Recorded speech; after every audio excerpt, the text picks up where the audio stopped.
ଜୟ ଜଗନ୍ନାଥ। କେମିତି ଅଛନ୍ତି ଆପଣମାନେ? ଭଲ ଅଛନ୍ତି ତ? ଦେହ ପା ଭଲ ଅଛି ତ? ଦେହର ଆଉ ମନର ଯତ୍ନ ନେଉଛନ୍ତି ତ? ଆଚ୍ଛା, ଦେହକୁ ତ ସମସ୍ତେ ଦେଖିପାରନ୍ତି। ଥଣ୍ଡା ହେଲା, କାଶ ହେଲା, ଗୋଡ଼ ବଥା ହେଲା, ମୁଣ୍ଡ ବଥା ହେଲା, ଏସବୁ ଜାଣିପାରନ୍ତି। କିଛି ଅସୁବିଧା ହେଲେ ଜାଣିବା ପାଇଁ ଡକ୍ଟର ପାଖକୁ ଯାଆନ୍ତି। ବିଭିନ୍ନ ପ୍ରକାର ଟେଷ୍ଟ କରି ଔଷଧ ଆଣି ଖାଆନ୍ତି। ଦରକାର ପଡ଼ିଲେ ଅପରେସନ୍, ବିଭିନ୍ନ ପ୍ରକାର କୌଶଳ ଅଛି। ବିଜ୍ଞାନ ଏତେ ଅଗ୍ରଗତି କରିଛି ଯେ ମଣିଷର ଶରୀରର କୌଣସି ଅସୁବିଧାଟା ଏବେ ସବୁଦିନ ପାଇଁ ସ୍ଥାୟୀ ଅସୁବିଧା ହୋଇ ରହିନାହିଁ। ଶରୀରର ଅସୁସ୍ଥଟା ତ ସୁସ୍ଥ କରିବାର ଟିକେ ନା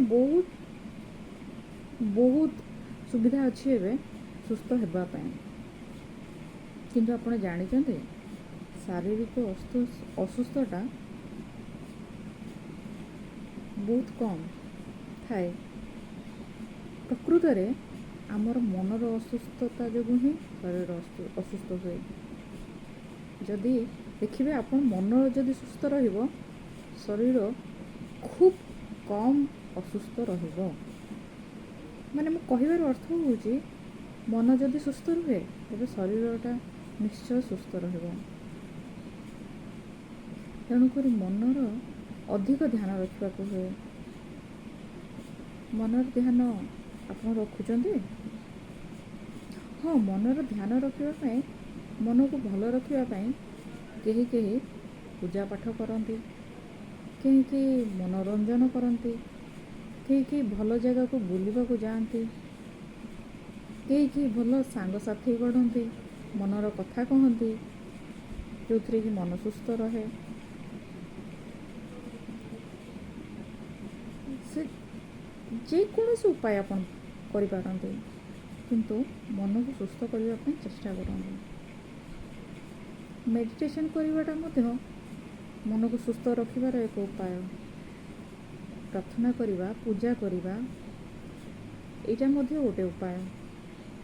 ଏକ୍ସରସାଇଜ୍ କରିବା ମଧ୍ୟ କେବଳ ଶରୀର ପାଇଁ ନୁହଁ, ମନ ପାଇଁ ଏକ୍ସରସାଇଜ୍ କରିବାଟା ନିହାତି ଜରୁରୀ। ଏଥିରେ ମନ ମଧ୍ୟ ଏକାଗ୍ର ହୁଏ, ଦୁଶ୍ଚିନ୍ତାରୁ ମୁକ୍ତ ହୁଏ, ଆଉ ଶରୀର ମଧ୍ୟ ସୁସ୍ଥ ରୁହେ, ଆଉ ମନ ମଧ୍ୟ। ଆଜିକାଲି କେତେଜଣ ଶରୀର ସହିତ ମନର ମଧ୍ୟ ଧ୍ୟାନ ରଖୁଛନ୍ତି। ଖାସ୍ କରି ଆଜିକାଲିର ଜେନେରେସନ୍ ୟଙ୍ଗଷ୍ଟର୍ ମାନେ ନିଜର ଶରୀରର ସୁନ୍ଦରତା, ଶରୀର ସୁସ୍ଥତା ଉପରେ ଧ୍ୟାନ ଦେଉଛନ୍ତି। ଖାସ୍ କରି ଝିଅ ପିଲାମାନେ ମେକଅପ୍ କରିକିରି ସୁନ୍ଦର ଦେଖିବା ପାଇଁ ଚେଷ୍ଟା କରୁଛନ୍ତି। କିନ୍ତୁ ମନର ଯେଉଁ ସୁନ୍ଦରତା ଏହାଠାରୁ ଅଧିକ ଜରୁରୀ, ସେଗୁଡ଼ିକ ଜାଣିପାରୁନାହାନ୍ତି। ମନ ସୁନ୍ଦର ରହିଲେ ମୁହଁରେ ଯେଉଁ ସ୍ମିତ ହାସ୍ୟଟା ରହେ ନା, ସେଇଟା ବହୁତ ସୁନ୍ଦର ଲାଗେ। ତେଣୁକରି ଶରୀର ସହିତ ମନର ସୁନ୍ଦରତା ପାଇଁ ମଧ୍ୟ ଚେଷ୍ଟା କରନ୍ତୁ। ମୁଁ ବି ଚେଷ୍ଟା କରିବି ମୋ ପାଇଁ, ଆପଣମାନେ ବି କରନ୍ତୁ ନା, ଆପଣଙ୍କ ପାଇଁ। ଜୟ ଜଗନ୍ନାଥ।